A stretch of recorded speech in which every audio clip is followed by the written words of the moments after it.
a señora alcaldesa, a señora Castro, baixou a esa plaza a amenazar as traballadoras do Servizo de Axuda no Fogar. Estas traballadoras están reivindicando dereitos laborais. Estas traballadoras están reivindicando que se lle paguen os pluses de fines de semana.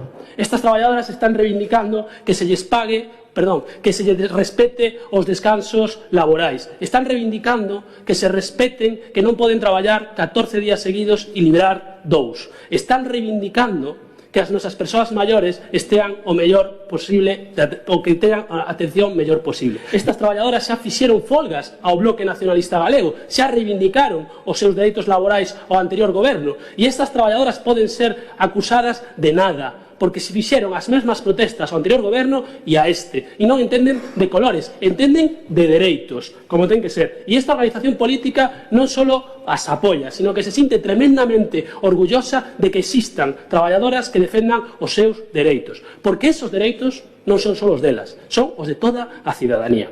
Para que a xente nos entenda, a axuda no fogar é un servicio prioritario. É un dos servicios que máis orzamento leva do noso Concello. E é un servicio que esta organización política o que quere facer é remunicipalizar. Para que? Para dúas cousas.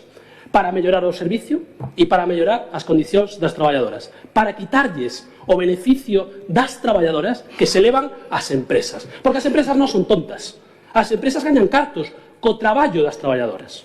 Esa é a diferencia. Busquen vostedes o concepto de plusvalía. Cando se vai a remunicipalizar o servicio? Cando Pontareas en Común chegue a ese goberno. Pontareas en Común xamais entrará nun goberno que non municipalice este servicio.